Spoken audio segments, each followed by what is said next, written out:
don't normally talk about sales. It's something I'm very adamantly against, and it's something I'm very vocal about opposing. Because like we should be talking about the games, we should be talking about the quality, we should be talking about like what we actually enjoy, mechanics, like the history of video games, what works and what doesn't. Like sales are the absolute last thing we should be talking about.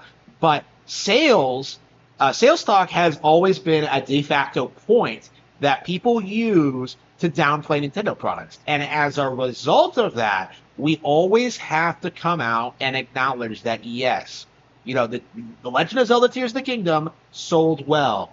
Super Mario Bros. Wonder sold well. That isn't what we should be talking about. But when you have certain individuals going out there and doing everything they possibly can to try and convince people that, like, Famicom Detective Club bombed and producing a third game is disappointing, like, you have to go out and, like, condemn it for what it is, which is just nonsensical concern trolling, right? It needs to be called out for what it is. And last year, we had the absolute worst example of this that I've ever seen in my life, which was, of course, Baldur's Gate 3.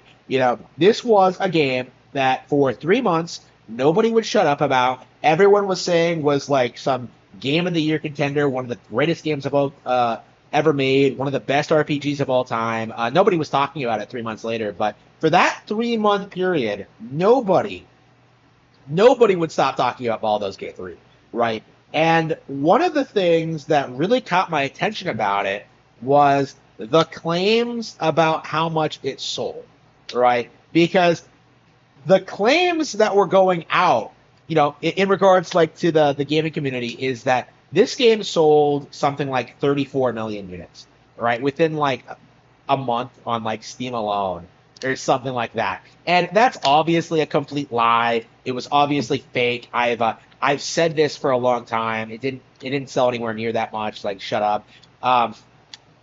It was like obviously like something that they came up with to promote the game and make it look like some huge success, like some major hit, right? It was something they pulled out of their ass. And again, all you have to do is ask where that statistic came from.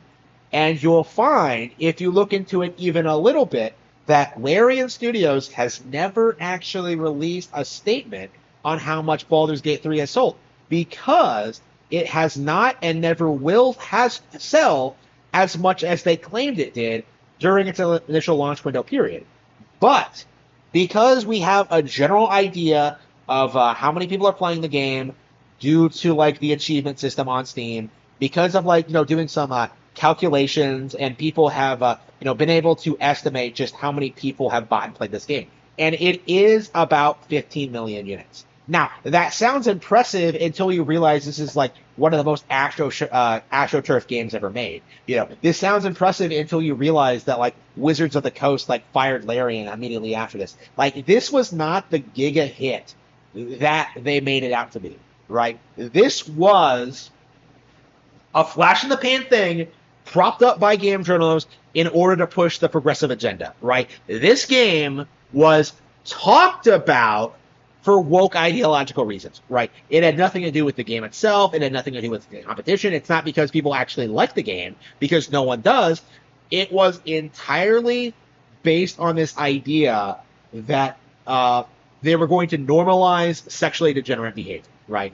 And it's interesting, like, looking at these numbers and realizing that Baldur's Gate 3 was outsold by a number of other titles that year. Starfield, The Legend of Zelda Tears of the Kingdom, Super Mario Bros. Wonder. I believe in Spider-Man 2 might have outperformed it, but maybe not. But the reality is, the narrative was that Baldur's Gate 3 was one of the most highly successful games in recent memory.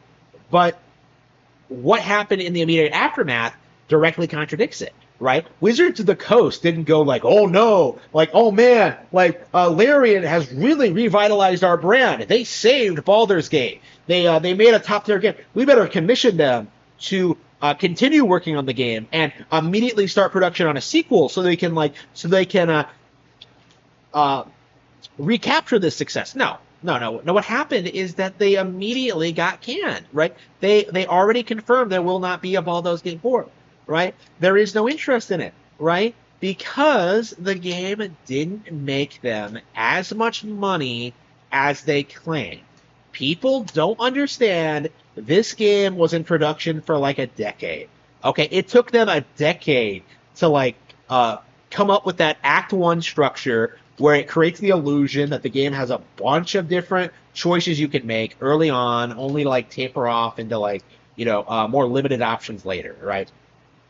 It took them a decade to produce a game that was outdone by like Breath of the Wild like 7 years ago, right? And they're never going to be able to produce anything like it again. Like anybody who thinks Larian is going to be some huge giga the RPG studio going forward is just completely delusional, right? Like nothing they did was impressive at all, right? They are going to get mogged by Zelda. They are going to get mogged by Pokemon. They are going to get mogged by Xenoblade, right? There's nothing that Larian can do to keep themselves relevant without the D&D license, right? They're done. They're finished. And it's only a matter of time until that happens. But I will never let this go, right? What happened to that in 2023 was embarrassing. Everybody rallied behind Baldur's Gate 3 to try and avoid giving a Nintendo a W, right? That's all it boiled down to. That was the only reason people got excited about the Game Awards, why they made up sales numbers for Baldur's Gate 3, why they pretended it was a lot more innovative and popular than it really was simply to try and disparage what Nintendo was doing that year, trying to go up against Mario and Zelda, and it failed. Like, both of those games have gone on to be far more popular and relevant than Baldur's Gate ever will. Well, not even just Baldur's Gate. Dungeons and Dragons as a whole ever will, right? There will be no recovery from this. Like, they're not going to put out a new game that surpasses, all expectations, right? Like, it's done. Like, it's over. They'll never be able to recover from this. They're finished. So, what's going to happen, this year and the year after that and the year after that? The industry is going to do the thing that they always do and simply move on to the next big thing, right? They're going to move on to the next thing that they can exploit, that they can hype up, that they can pretend is like the new Nintendo killer, but at the end of the day, real gamers are going to be exclusively playing on Nintendo hardware.